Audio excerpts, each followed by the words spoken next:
Comunidad Sostenible, un podcast que reconoce la labor social, académica y gubernamental a través del diálogo participativo.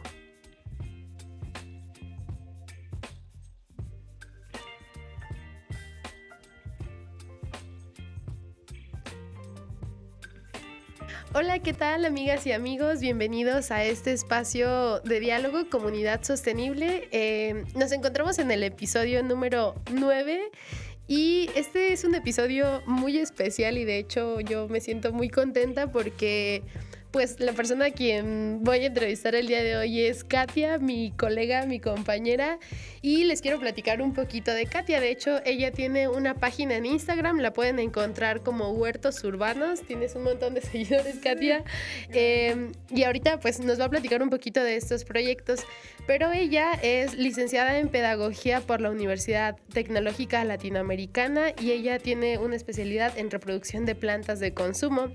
Ella es especialista en producción de frutales en maceta y huertos urbanos, que justamente es lo que ella hace. Y también trabajó en la coordinación de niños en situación de calle de DIF Municipal Querétaro en el área educativa y pedagógica y es cofundadora de Huertos Urbanos Querétaro, esta empresa que nació hace 6 años. Y platícanos un poquito, Katia, bienvenida a este espacio que es pues tu casa. Sí, Platícanos, Katia, ¿de qué trata Huertos Urbanos? Ok, pues bueno, muchas gracias por la invitación. Gracias, sí, como dices, es mi casa. Muchas gracias por la invitación.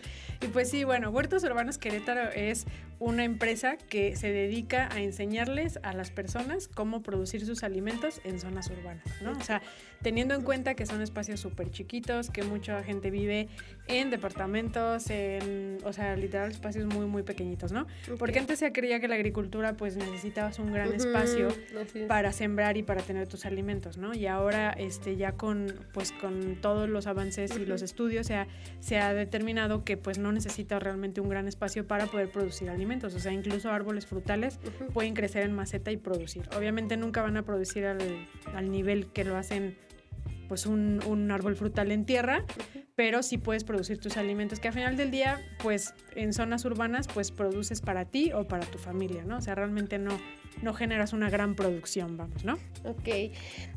Primero, Katia, me gustaría que me platicaras un poquito, porque también para mí toda esta información es algo nuevo, entonces estas dudas son 100% reales. Me gustaría que me platicaras por qué, o sea, tú cuando elegiste tu carrera y cuando elegiste estudiar estas especialidades, ¿tú ya sabías que a ti lo que te gustaba eran las plantas o cómo llegaste a esta decisión? No, yo no sabía nada de eso. O sea, la verdad es que, bueno, o sea, yo me dedicaba a la educación. O sea, yo estudié una licenciatura en pedagogía, ¿no? Entonces, muchos años me dediqué al tema estuve en la coordinación de niños en situación de calle, que eran niños que sus mamás trabajan en semáforos, o sea, que como tal no viven en la calle, pero tienen ese tipo de situaciones porque a veces acompañan a sus papás en calle, ¿no? Entonces, pues muchos años estuve yo en esa coordinación, conviviendo con esas personas, aprendiendo muchísimo de ellos, porque aparte muchos de ellos eran de comunidades indígenas, que era súper interesante, incluso hablaban en ñañú, que era otomí. Entonces, el aprender de ellos, muchísimas cosas. Y entonces, cuando me embarazo de mi última hija, y fue un embarazo de alto riesgo, entonces yo ya no pude seguir en docencia como tal, ¿no?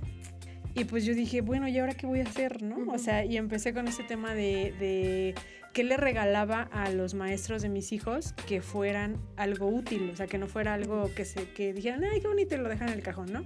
Entonces ahí empezó mi inquietud por reproducir plantas de consumo, que para mí era como decir, bueno, pues la menta aunque sea la ocupa para un té, ¿no? O la albahaca sí la ocupa, o algo sí la ocupa, ¿no?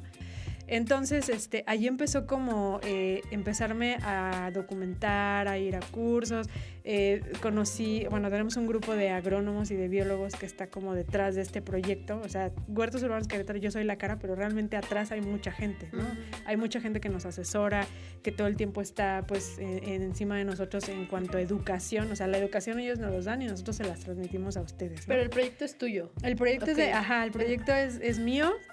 junto con mi marido. Okay. Él se encarga de toda la parte de taller de huertos, porque también nosotros fabricamos huertos, o sea, hacemos como tal los cajones.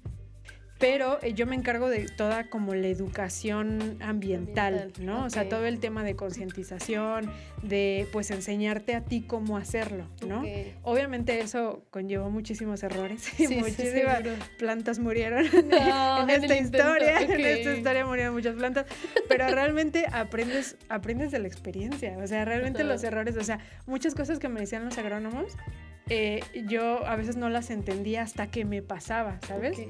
Entonces, este tema de los huertos urbanos es empírico, o sea, tú puedes leer 1000 cosas, pero si no lo haces, no va a suceder nada. Entonces, la primera invitación que yo les hago a la gente es que lo hagan, porque si no, nunca van a... O sea, tú pueden ir a cursos, a tutoriales, ver videos en YouTube, pero realmente si no lo hacen, nunca van a tener esa cercanía con los errores y con lo real que es el huerto. Ok. ¿No? Oye, y entonces tú en este ámbito de la creación de huertos en las ciudades encontraste un mercado, o sea, empezaste de manera empírica, o sea, dijiste, bueno, vamos a ver qué tal está, y de repente la gente te empezó a seguir, o ¿cómo fue este proceso para que tú hoy día tengas 6,000 y tantos seguidores en Instagram?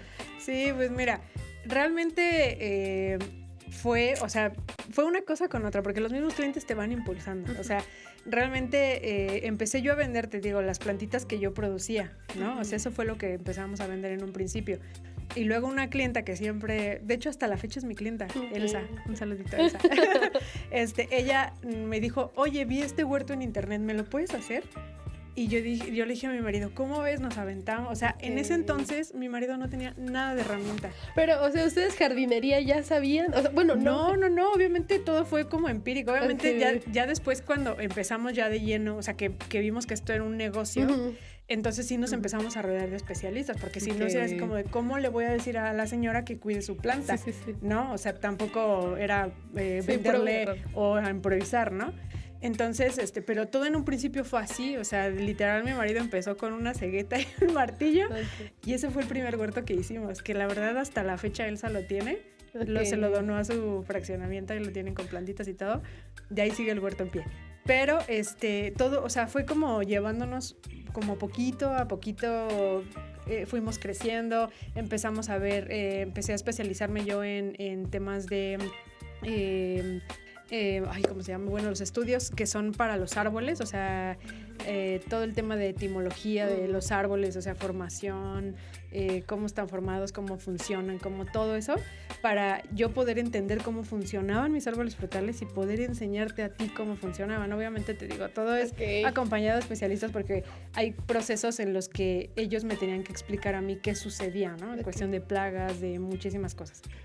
Pero realmente fue empírico y después ya fue como más estudiado. O sea, ahorita sí ya te podría decir que estoy en un nivel en el que yo ya entiendo muy bien cómo funciona y que ya te puedo enseñar sin tanta guía de ellos, ¿sabes? Ok, pero me parece muy interesante, Katia, o sea, cómo de estar enseñando, o sea, de la docencia, pero fíjate, al final creo que todo funcionó, o sea, todo es, bueno, yo así lo veo desde acá afuera, ¿no? O sea, como que todo funcionó porque en primera dices, estoy enseñando a otras personas cómo cultivar sus plantas, y que de por sí tú ya estabas enseñando, ¿no? O sea, tú continúas en esta enseñanza que ahora es de un tema distinto, pero también es un negocio familiar, o sea, ya involucras a tu familia. De hecho, cuando están en Ecocultura Bazar, allá vas a ver a Katia con sus hijos y con su esposo, pero también, o sea, y en el camino te enamoraste de esto, porque yo veo que lo haces con amor, ¿eh? O sea, en el camino te enamoraste de él. O sea, esto fue así como, o sea, no fue así como la señora de las plantas, ¿no? Pero fue algo así como decir, órale, o sea, cómo funcionan, darte cuenta de cómo funcionan las plantas, o sea, que todos los procesos que hacen para producir alimento. A mí eso me súper llena. Y a mí me encanta estudiar. O sea, todo el tiempo estoy como leyendo y estudiando. Y mira, y veo videos y hago. Entonces, y mi marido es muy parecido, ¿no? Pero él en cuestión de madera, de huertos, él estudió banistería. Que eso fue una carrera ya después, porque él es ingeniero en sistemas. Entonces, pues él es ingeniero en sistemas y de repente estudia banistería y fue así como de el match, se ¿no? Entonces sí, o sea, realmente fue como una cosa con otra, pero pues si a mí me hubieras preguntado hace 6 años si yo estuviera haciendo esto, yo te hubiera dicho obvio no, porque yo no era ni siquiera de tener plantas en mi casa, ¿sabes? O sea, no eras la señora de las plantas. No era de la señora de las plantas, definitivamente no era, y no porque no me gustaran, sino porque para mí conllevaban una responsabilidad. Sí. O sea, yo decía, no quiero estar matando plantas, ¿no? Sí. Porque yo veía a mi abuelita, pues mi abuelita tiene muchas plantas y le encantan y eso, y yo decía, ay, qué trabajo para estarlas ahí deshierbando y así. Yo decía, no, ¿cómo voy a hacer eso? Pero mira, los caminos de la vida te llevan. Acá llegaste. Acá llegué y sí. Ok, y por ejemplo, al principio nos mencionabas, ¿no? Que esta idea que tenemos en general las personas de, ay, bueno, para tener plantas necesito un jardín grande, ¿no? Y creo que este reto que en general tenemos en las ciudades, porque en las ciudades es muy difícil que tú digas, bueno, déjame, voy al huerto a cortar un jitomate. Pero también existen estas alternativas de a lo mejor un muro verde, a lo mejor, no sé, un bancal pequeñito. O sea, ustedes han encontrado como esas estrategias que ofrecerle a las personas que el hecho de vivir en un espacio pequeño, el hecho de vivir en la ciudad, no signifique que no vas a poder cultivar tus propios alimentos, ¿no? Exacto, sí, o sea, nosotros les hemos demostrado una y otra vez cómo sí se puede, o sea, y realmente te digo, ellos son los que nos han como impulsado a hacer muchas cosas. O sea, todos los diseños que tú puedes ver en nuestra tienda en línea o que son los que comercializamos son diseños que ellos mismos nos han pedido. Okay. Así de, oye, ¿se puede hacer esto? Obviamente ya con el conocimiento que nosotros tenemos sobre medidas, sobre todo lo que sustratos, etcétera, les hacemos un diseño a lo que ellos quieren, o sea, adecuamos los espacios a lo que ellos quieren. Obviamente en temas de ciudad pues no se puede producir un total de o sea, no puedes consumir el total de lo que tú, no puedes producir el total de lo que tú consumes, ¿no? Y eso es algo que siempre en los cursos, en todos lados se los decimos, ¿no? O sea, no crear esa falsa expectativa de decirle, sí, no te preocupes, tú ya vas a comer de tu mini huerto, ¿no? O sea, en ciudad eso, a menos de que tuvieras una azotea o un espacio muy grande. O comunitario. O comunitario podrías hacerlo, pero si tienes un pasillo, un balcón, algo, pues obviamente no vas a poder producir el total de lo que consumes. Pero ya con lo poquito que tú produzcas, pues estás reduciendo tus gastos, o sea, en comprar eso que no estás produciendo, más bien, o sea, lo gastabas ahí, ya no lo estás gastando, ahora lo estás produciendo.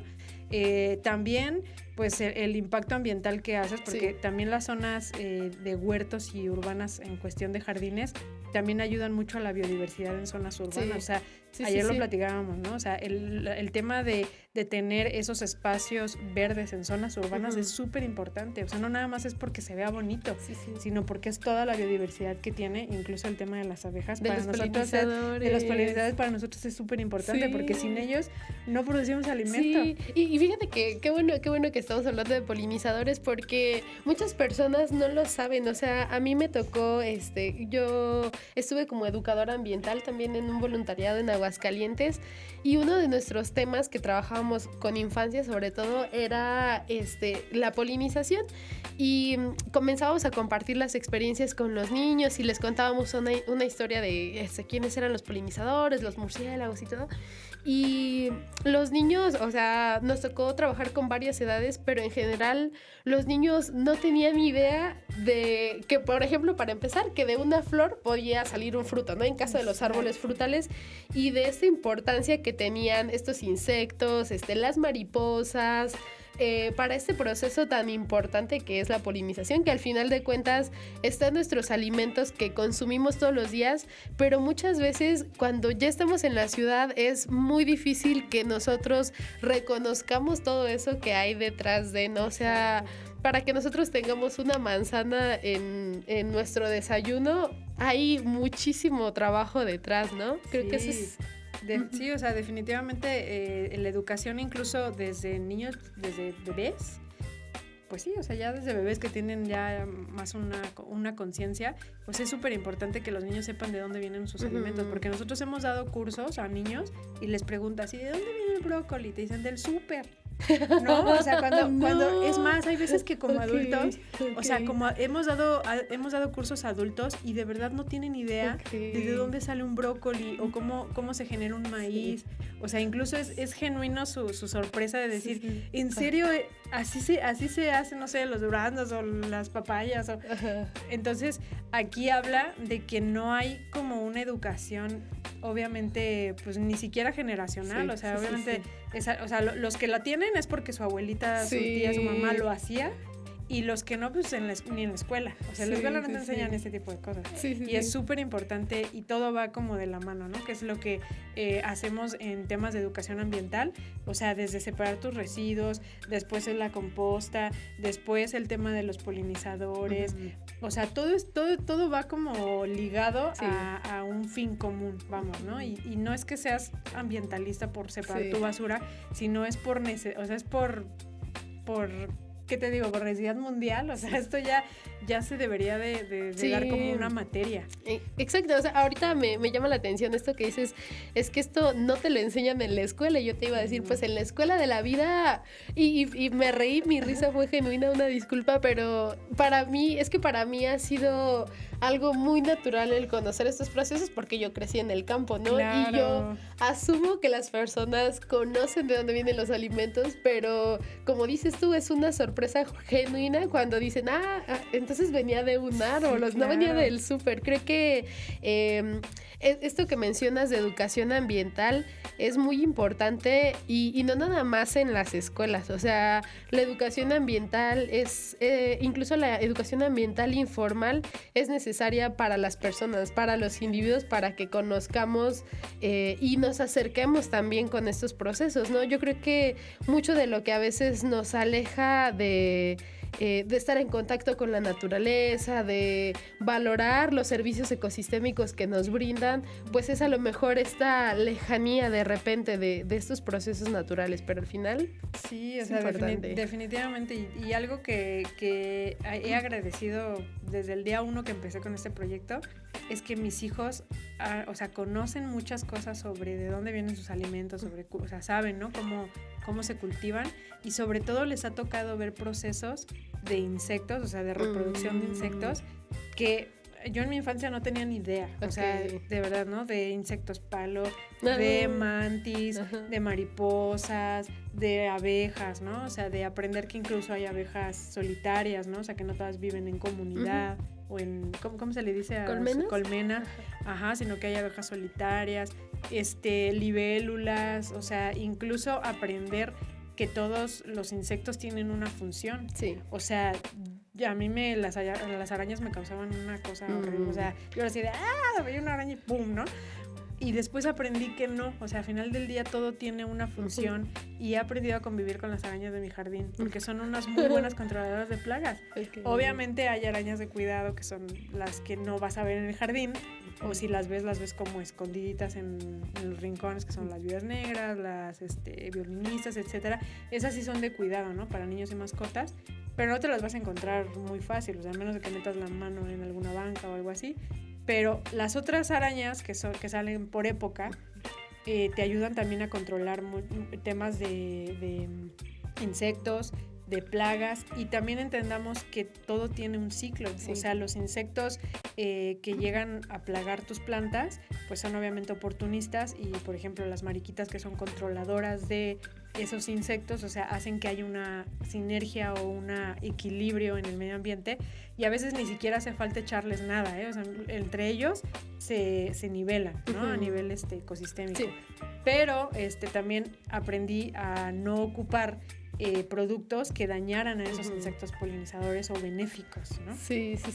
Pues ahorita que igual nos compartes esto, yo creo que, como decías hace rato, ¿no? La Katia de hace 6 años no imaginaba todo lo que iba a conllevar este proyecto de huertos, pero incluso creo que uno en este camino se va dando, o sea, uno va adoptando sus propios sus propias estrategias, sus nuevos hábitos, pero en el camino no nada más eres tú conociendo una nueva forma de reproducir tus plantas o de interactuar con los ecosistemas, sino que en el camino pues tú ya te llevaste a tu familia, ¿no? Y dices, ya mis hijos tienen la fortuna de conocer y de ver de cerca los insectos, de valorarlos, y creo que eso es algo que desafortunadamente pues a través de los años y parte de la crisis que vivimos y que enfrentamos hoy en día, pues de la crisis climática, justamente ha sido insisto, o sea, por alejarnos y por restarle valor a todo lo que la naturaleza nos ha dado, ¿no? O sea, creo que eso ha sido uno de los grandes errores que hemos tenido como humanidad.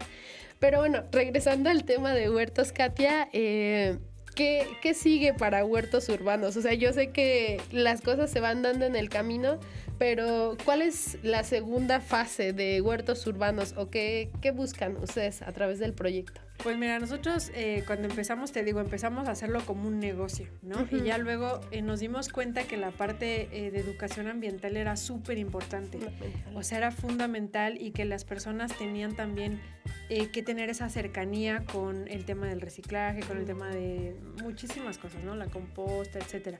Entonces, cuando decido sumarme a un movimiento que se llama Juntos por el Planeta, que me doy cuenta que hay muchísimos más ambientalistas como yo, ¿no? O sea, o que les gusta hacer este tipo de cosas, incluso dedicándonos a lo mismo, porque hay muchos que estamos en otros estados y que nos dedicamos a lo mismo, y eso también me abrió muchísimo el panorama en decir, ok, o sea, él hace lo mismo que yo, pero no por eso somos una competencia, ¿no? O sea, somos un equipo y a final del día todos hacemos nuestro trabajo, nuestra labor ambiental desde donde nos toca, ¿no? Entonces, yo creo que ya ahorita en este punto, o sea, ya siendo una cuenta oficial de un movimiento así, o sea, sí, el tema de educación ambiental para mí es súper importante. Y siempre trato de que las empresas que nos buscan o las personas, escuelas, etcétera, siempre tengan como ese acompañamiento de educación ambiental. O sea, no nada más es, sí, ya te vendí el huerto, que te vaya bien, adiós, sino el formarlos y el hacerles, como que sembrarles esa semillita de que poco a poco ellos vayan como generando poquito a poquito cosas, ¿no? O sea, por ejemplo, con una escuela empezamos con un huerto y ellos al principio no querían separar residuos porque decían, ay, no, qué flojera, ¿cómo le vamos a hacer?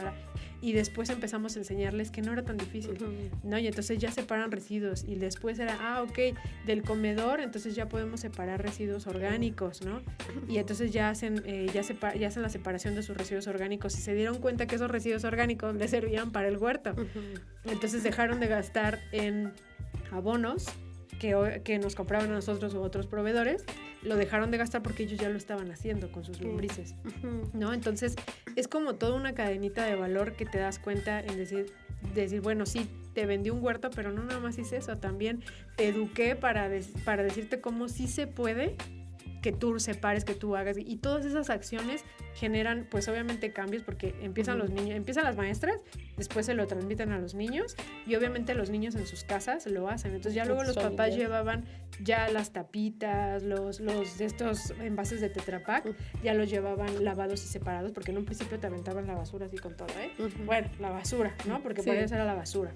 Y y te das cuenta que entonces esa cadenita valió la pena, o sea, valió la pena el decirte no, sí se puede y estarles insistiendo en temas de educación ambiental.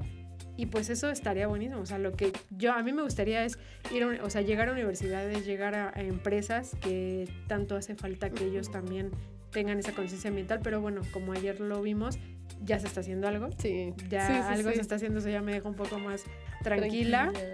Pero creo que falta mucha brecha por recorrer porque al final del día creo que si bien las industrias son las culpables, o sea, nosotros también somos quienes impulsamos esas industrias a generar nuestro consumo. Con nuestro consumo. Sí, así es. Sí, incluso ahorita aprovechando, ¿no? que estamos hablando de estos temas, como activista ambiental, creo que he pasado yo por varias etapas, por varias fases, y una de ellas, bueno, en muchas ocasiones se ha presentado esta etapa de desmotivación, o sea, de decir, híjole, bueno, sí, si dejo de consumir plásticos, si cambio mi dieta, si utilizo el transporte público, o sea, todas estas acciones particulares, dices, bueno, al final, ¿qué tanta trascendencia tienen, no? Yo me acuerdo que en algún momento había un proyecto en el que estaba participando que se supone que era un programa donde se suponía que estábamos trabajando para combatir el cambio climático y estábamos haciendo huertos y yo estaba muy enojada, me acuerdo, porque yo dije, bueno, pero yo no creo que haciendo huertos estemos contribuyendo a disminuir la temperatura global, no sé, yo no sé, me quedaba como con muchísimas dudas, ¿no? Pero creo que al final, a lo mejor tú ni siquiera empezaste pensando que el hacer un huerto o el tener un primer cliente te iba a llevar a tantos espacios o te iba a llevar a hacer tantos huertos dentro del estado, y que al final esas pequeñas acciones, cuando tú las vas sumando, sí van creando una realidad colectiva, como lo mismo que si compramos muchísimas botellas de plástico, también nos están llevando a una realidad colectiva donde estamos teniendo una contaminación desmedida, ¿no? Entonces, claro, al final, como tú decías ahorita, las industrias, el compromiso que tenemos individual, pero es importante el no deslindarnos con este pretexto de, ay, bueno, no tiene gran impacto esa pequeña cosa que yo hago, ¿no? Que creo que a través de tu proyecto, bueno, de su proyecto, pues lo están haciendo quizás, hablando de huertos, hablando de la producción local, hablando del consumo responsable, pues ya están haciendo algo, ¿no? Ya están incluso trabajando en alguno de los objetivos de desarrollo sostenible que pues ahí los tenemos, ¿no? Que ahí estamos trabajando todos por ellos. Sí, y también es importante que la gente entienda y no se crucifique en el sentido de decir, ay, es que me encanta el medio ambiente y chin, ya compro una botella de plástico. Bueno, tu responsabilidad como usuario de botellas de plástico es hacer que esta botella de plástico llegue al lugar en donde se pueda reocupar, ¿ok? O sea, el problema no es el plástico como tal o el producto como tal, porque se creó para facilitarnos pues la vida, ¿no? Como humanos. El problema es el exceso de consumo o el consumismo, como lo llamamos, y también el hecho de que eso sí, tú lo juntes con toda la basura, o sea, lo revuelvas, y entonces ese residuo ya no se convierta en reutilizable, ¿no? Pero algo muy importante que siempre tenemos es pues que no te crucifiques, o sea, al final del día todos somos imperfectos, o sea, no por ser activistas ambientales somos perfectos, o sea, obviamente necesitamos, obviamente aprendemos de muchos errores, pero también el hecho de que pues tú consumas el agua en botella de plástico, pues no pasa nada si tú la llevas a un lugar en donde la puedan aprovechar, porque incluso eso también genera empleos. O sea, el tema del reciclaje genera empleos, ¿no? O sea, hay gente que se dedica a reciclarlos, ahora sí que a recuperarlos y a venderlos a la industria donde se pueda reocupar, ¿no? Pero sobre todo hacer como esa cadenita de valor y entender que pues si lo voy a comprar, pues ser consciente de a dónde lo voy a llevar y que sí llegue al lugar a donde debe, y obviamente de reducir pues tu consumo, o sea, si tú puedes, pues tráete tu termo, o sea, busca opciones en el sentido de reducir obviamente el tema de los residuos, pero más allá de todo eso, o sea, el hecho de que dices que te desmotiva, ¿no? Que mucha gente me lo ha dicho así incansables veces de, pero ¿qué sirve que yo separe mi basura si la revuelven? Es que no importa que la revuelvan, o sea, al final del día ellos, o sea, aquí en Querétaro tenemos una recicladora y que hasta donde yo sé es la más grande de Latinoamérica, ¿eh? O sea, es un estado en donde está el relleno sanitario y está la recicladora, y la recicladora obviamente se dedica a recuperar esos residuos para venderlos o para comercializarlos, ¿no? Que no está mal, al final del día pues es esa economía circular. Pero aquí el tema es que nosotros como consumidores tenemos que asumir nuestras responsabilidades desde donde nos toca. O sea, no importa si tú se lo separaste al de la basura y él llega y lo revuelve, no pasa nada. O sea, tú sigue haciendo tu acción y tú sigue generando esos cambios, porque a ti te están, o sea, digo, si tú eres adulto, a ti te están viendo tus hijos. O sea, mis hijos ya saben que vaso que les dan, por ejemplo, las botellitas o lo que sea, ya saben que llegan y ya saben en dónde lo tienen que separar. Y de verdad, yo he reducido mi basura, o sea, mi basura, o sea, yo tiro una bolsita chiquitita cada mes, o sea, porque realmente te das cuenta que hay muchas cosas que son reutilizables, ¿no? Y aprendes también a hacer esa economía circular o sea, reutilizar incluso muchas cosas de las que según tú ibas a tirar a la basura, ¿no? Y no se trata de ser acumuladores de la basura, no, pero se trata de hacer llegar a donde tenga que llegar y de no estresarse. Si un día no lo hiciste, no va a pasar nada.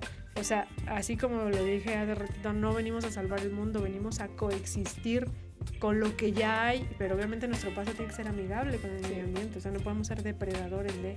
Sí, definitivamente, o sea, no podemos evadir esas responsabilidades que tenemos tanto como consumidores como también los productores, y por eso es que también en este espacio nosotros hemos tratado de reunir no solamente a personas de la sociedad civil, también hemos, hace ratito platicábamos con una rectora de la Universidad de Atenas, el día de ayer y en otras entrevistas hemos tenido también la participación de personas que ocupan cargos públicos y que ocupan espacios de toma de decisión importantes, pero creo que parte del mensaje que nosotros traemos a través de este programa es justamente que cada quien podamos entender en dónde estamos parados, o sea, a lo mejor Katia como docente, yo como persona joven, bueno, tú también como persona joven, Katia.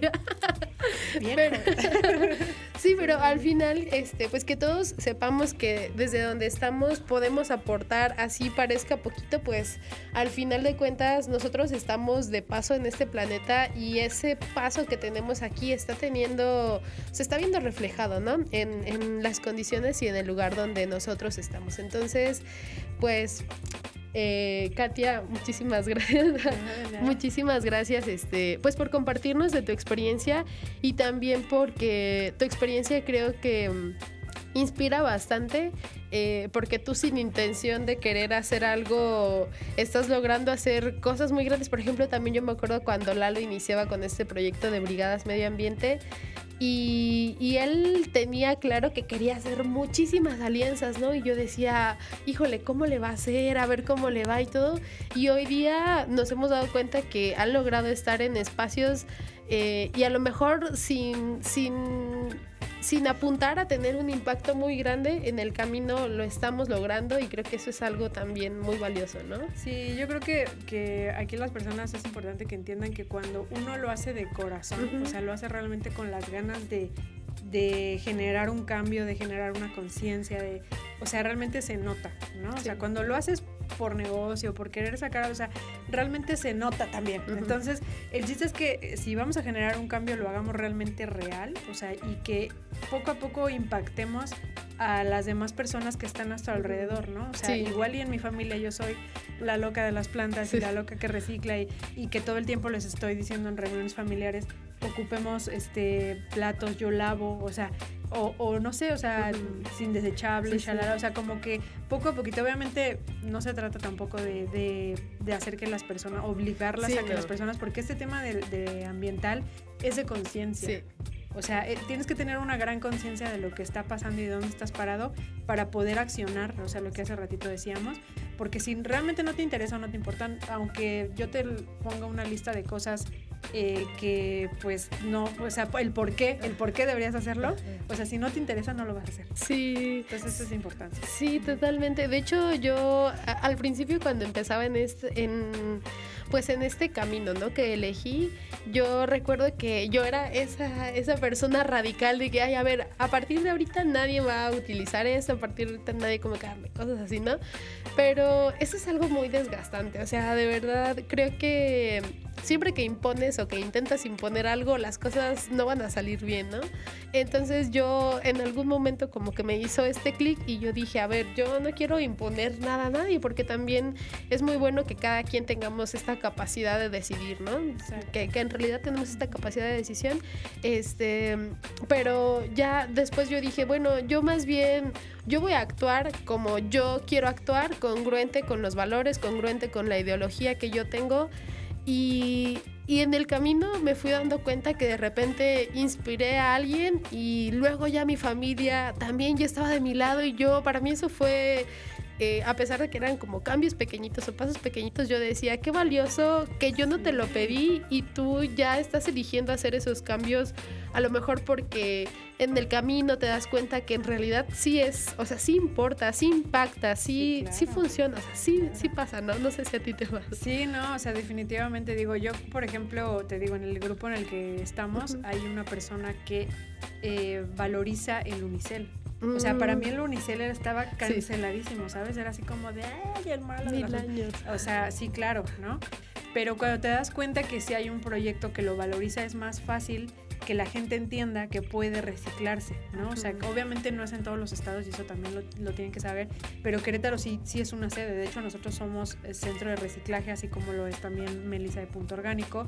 Y pues ahora sí que es un valorizable, o bueno, es un producto que como tal no se puede monetizar, o sea, no le sacas tú nada por venderlo a la persona que lo transforma. Pero el hecho de que tú sepas que ese unicel va a terminar en un marco, en una pluma, en una regla, en algo que se pueda reutilizar y que a su vez se pueda volver a reciclar, o sea, que pueda volver a tener ese proceso, pues ya te deja más tranquila. No les estoy diciendo que vayan a comprar unicel, no, pero si les llegue el unicel por X o Y razón, entonces lávenlo y valorícenlo, ¿no? O sea, es a lo que me refiero, que al final del día todo tiene un camino. Y el chiste es no estresarse en este camino, o sea, es simplemente entender cómo funcionan las cosas y poco a poco tú vas cambiando a las personas que están a tu alrededor. O sea, mi familia ya me junta el unicel para yo llevarlo a un lugar, ¿no? Mis vecinos ya me juntan el unicel, o sea, ya no lo tiran. Entonces, ya con esa pequeña acción, o sea, es un unicel que no se va a quedar 100,000 años degradándose en la basura y que aparte va a contaminar otros residuos que sí pudieran ser, pues sabes que valorizables. Pero al final, como tú dices, es no estresarse, es no agobiarse, es entender que pues tenemos una corresponsabilidad con los que estamos viviendo aquí, porque siempre les he dicho, no tenemos un planeta B, o sea, no hay un lugar a donde irse y evidentemente el planeta va a seguir su curso, o sea, nosotros como especie humana no sabemos si vamos a llegar hasta ese final del curso, pero pues el paso que tenemos aquí, realmente hemos acelerado muchos procesos que no están bien. O sea, el calentamiento global, pues obviamente es parte del ciclo, ¿no? Del ciclo de la Tierra, pero no era tan rápido. O sea, como humanos sí lo hemos acelerado muchísimo. Entonces, sí hay que entender que nuestras acciones sí tienen un impacto a nivel ambiental y que si nosotros empezamos desde nuestra trinchera, así sea separando tus residuos,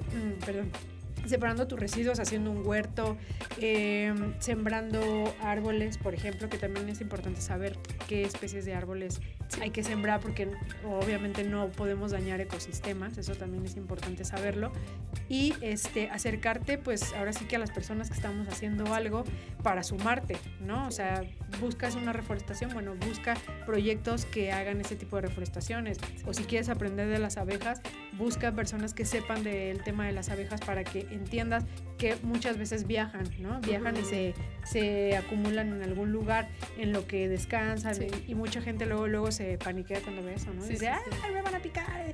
Y mandan al que fumiga y shalala.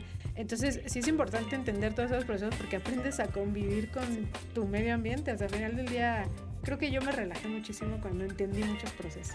Sí, ay, qué bonito, Katia.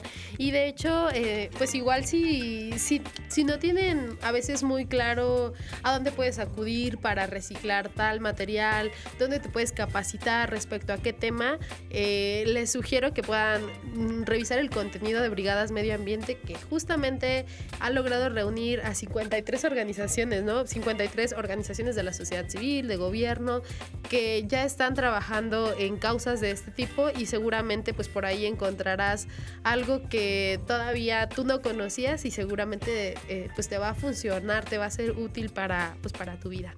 Entonces, bueno, con esto concluimos un episodio más de Comunidad Sostenible. Nosotros encantadísimos de que Katia nos haya permitido conocer un poco más de su proyecto. Yo, la verdad, yo sí estaba en ceros de tu proyecto y me gustó mucho pues esta interacción, Katia. Muchas gracias por aceptar la invitación. Gracias a ti. Muy bien. Y bueno, pues nos vemos en el próximo capítulo de Comunidad Sostenible. Gracias.